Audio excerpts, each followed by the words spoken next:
All right, thank you, Roger. Yesterday morning at about 8 o'clock, I took the text from Matthew to say that he wasn't going to be able to make it today. And at the same time, an announcement came on the planes to say that there was fog in Joburg and we weren't going to take off for an hour. So I thought, okay, let me put some thoughts down for you straight away. Let's use the time that's been given to me. So if we could move to the next slide, please. The click is here. We've got some technology. Right, okay, cool. Okay, right. So I think when we're looking at businesses, the old Stephen Covey, begin with the end in mind, is quite key. And when you're running a wireless network, it's a tough place. I think we should you almost sort of treat these sessions like Alcoholics Anonymous. You know, hello, I'm Tim. I run a wireless network, and because there's a lot of pressure. If sites are down, if customers are down, it's a lot of pressure, and that pressure can relate in us constantly looking at the day-to-day. And not thinking about the bigger picture of why are we doing this and where are we going with this, and thinking about 5 years' time, 10 years' time, thinking about retirement, thinking about what do we want out of life. So I think it's important to take some time and think, well, what do I want? What is my vision? What is my financial goal? How much money do I want to earn for security, to be able to say, to be able to retire or to be able to do something different. And also to think about, well, why is it that I get up every day and run this network?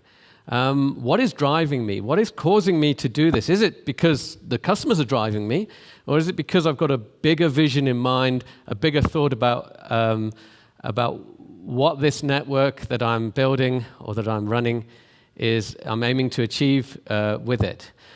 And I think it's really important to be able to answer those questions for yourself, because when someone comes along that either wants to buy your business or invest in your business, it's fundamental that you share the same vision, that you share the same dream, that you share the same direction, because if you're going to sell your network and you're going to work on, if you're going to sell your network, take the money and run, it doesn't matter too much, okay? But if you're going to work in that business in the foreseeable future, I think it's absolutely critical that you get your culture and your chemistry right with that purchaser or that investor that's knocking or that's looking at you, because if that's wrong, it's going to fail.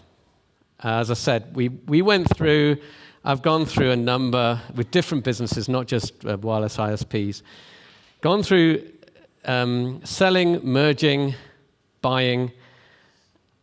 Many have been failures, some have been successes, and the failures all come down to just a different mindset between the two different parties. So for me, that whole period up front of getting to know what the goals and objectives of who you're interacting with is really, really important, because if you're not aligned, then you're going to part.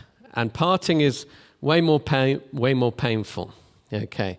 So begin with the end in mind. Think about your own life. Think about why you're doing this and where your direction is. Get that clear in your mind, because when the suitor or the partner comes along, you'll quickly know whether you fit or whether you don't fit, and you can cut the conversation up front, fast, and no one's time is wasted.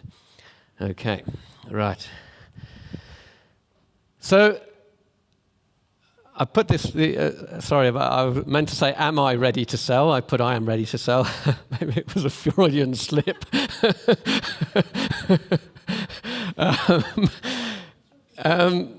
This was a statement I heard. I won't tell you who said it, but I thought it was very interesting. Most WISPs start failing when the owner wants a life.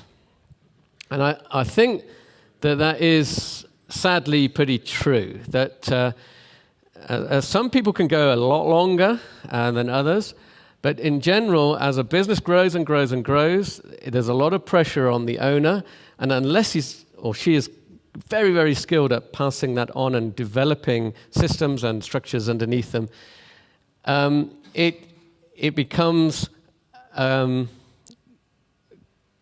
quite tough on them. And what I've seen happening is that they start getting a life and they start dropping customer services, and the customers start moaning and complaining and moving elsewhere. So that's generally something to bear in mind, is how long can you keep going at this before you burn out, to be honest. I'm going to come back to this point, but I like the analogy of seeing your business as like your home. Okay, and your home is something you're very personal about. If someone insults your home, you think, oh, that's part of me. And I think as a business owner, you feel that as well. When someone insults your business, it's very much part of you. Your fingerprints are all over it. So I like the analogy of seeing your business as like your home, especially when it comes to selling it. Okay. So what I'm going to do now is just sort of put really, really simply up the mechanics of a sale. And this is, there are other ways in which businesses are valued. I haven't really been experienced in other ways. I've been experienced in valuing business on what they call the PE, the potential earnings. Okay? So we have a whole load of revenue coming into the business, and that revenue gets split into a cost of sales, paying your backhaul supplier. It gets split into expenses, paying your staff, paying your high side, maybe cost of sales you put in the high side fees into cost of sales. Expenses, your staff, your offices, and that sort of thing. You put your depreciation of assets in there, and then there's also the owner's salary. Okay, there's tax, and there's profit after tax. Okay, so the simplest way of valuing a business is to say, okay, what's your profit after tax? And I'm going to pay you in advance a PE of 4 or 3 or 5, which means I'm going to pay you 3 years in advance for your profit after tax. Or I'm going to pay you 5 years in advance for the profit after tax, or 6 years. So generally, if you go back to the mid-90s, the PEs were going crazy with IT businesses, and then we had the dot-com, and then the collapse with that, and then people got a bit more realistic about PEs. Generally, in the market, and I went to Matthew for advice with a sale last year, and the general feeling is around a PE of 4 is a good valuation of your business. Interestingly, I was working with Matthew with a business in the UK, and we suddenly realized that PEs in the UK are like at 10. And the reason for that is because of despite Brexit, because of the political stability in the UK relative to South Africa. We pay a cost on our equity for the more tumultuous environment in South Africa. So it's worth sort of understanding that. They're willing to put 10 years profit ahead in purchasing a business in the European markets. Here, you're looking at about 4 years. So you can quickly, as a rule of thumb, do a valuation of your business based on that sort of little picture of how your revenues are split up. Okay. And then in terms of payment, and this is a key thing to think about, is that you can either be paid in cash, or you can, if you're selling into a bigger entity, be paid in shares. We made a terrible mistake with one of the first businesses that we did, and we thought they sold us such a great story. These shares were going to go, sky high. You were sort of like, sell yourself to us and brace yourself for the cash that's going to come back in. And we thought, all shares. And a year later, we did a management buyout.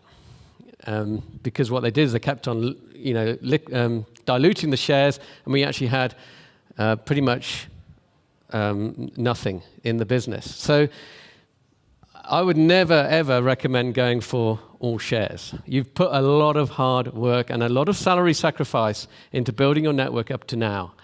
And getting some sort of real hard cash is key. I think the best method is a 50-50 because obviously the business that's buying, they're not buying you to take your money and run. They're buying you to build that business. So there's a fairness in there, and you know you need to get something real now, but you also need to put something at risk for what you're selling.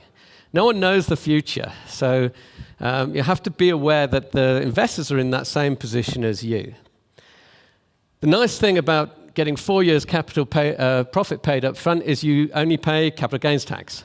You don't pay your normal tax that you would pay as a salary. So if you start doing the numbers on what you gain on the tax side, you know, selling 4 years up front, even if 50% of it is in shares, it will take you a long time of earning that month on month with all the stress for you to get that. Of course, there's other reasons why you might not want to sell. Okay.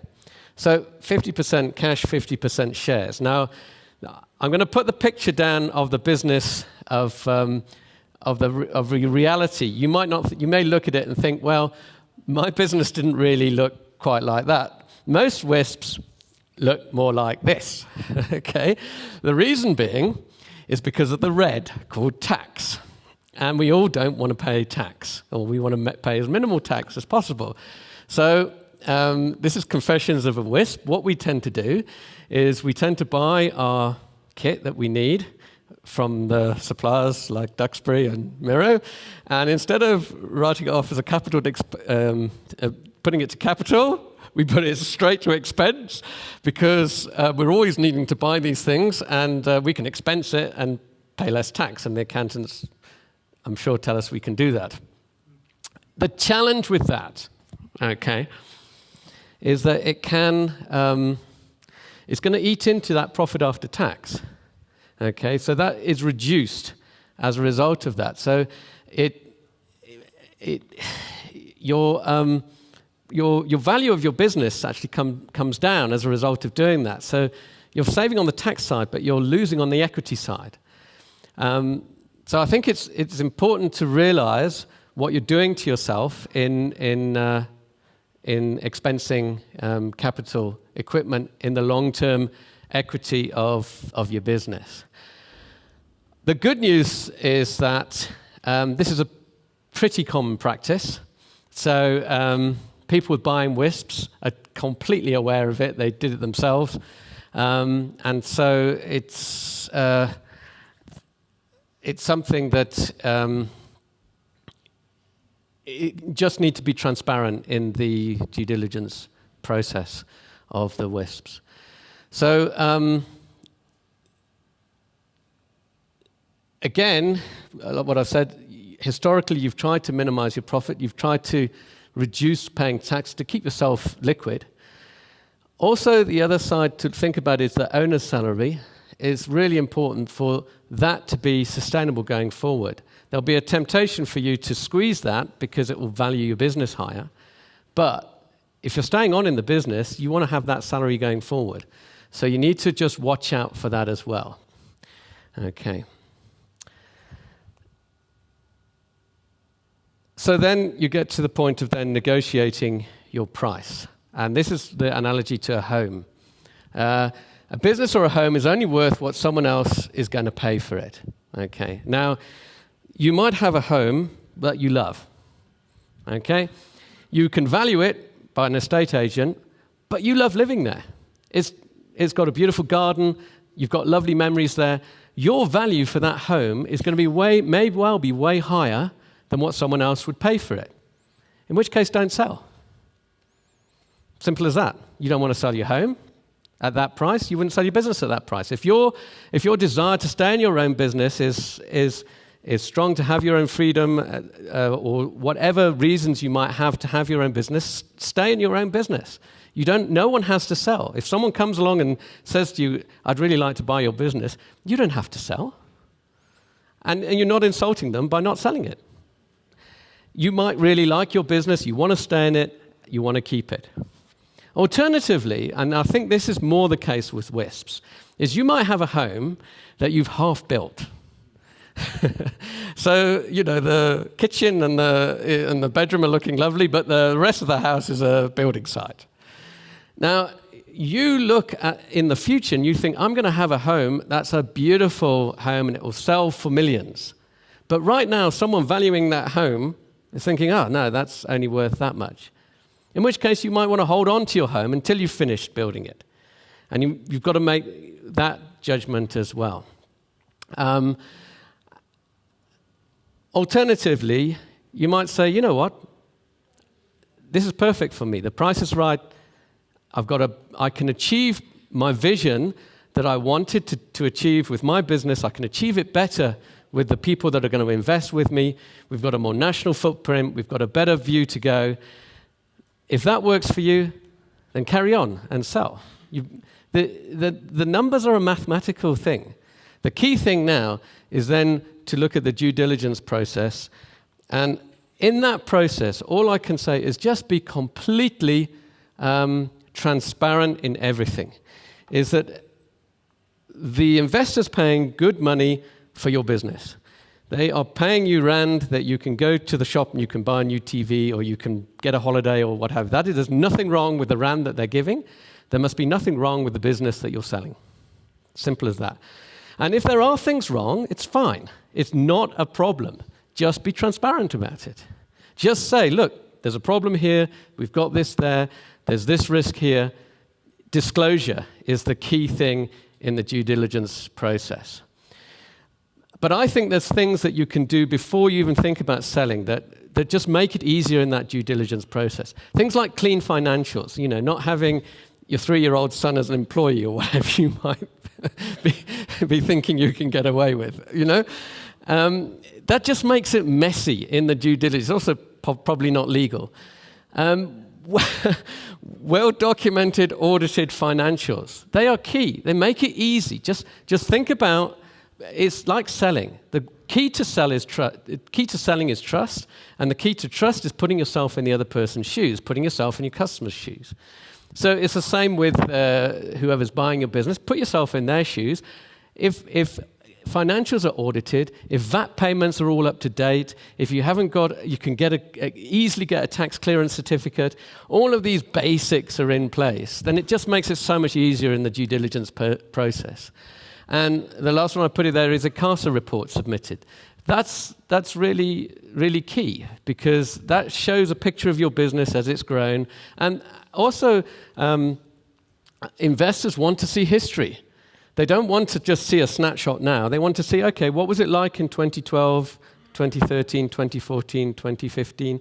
And to be able to easily shovel out that information when asked for gives confidence, is an important thing. So focus on your governance side of your business. Now, this last side I found quite interesting. Okay. Think about the ongoing, okay? I think it's important for you, if you're going to stay in the business with the new group, to then, once you've concluded the sale on the business, is to say, well, what's your expectations on me going forward? What's my salary going to be?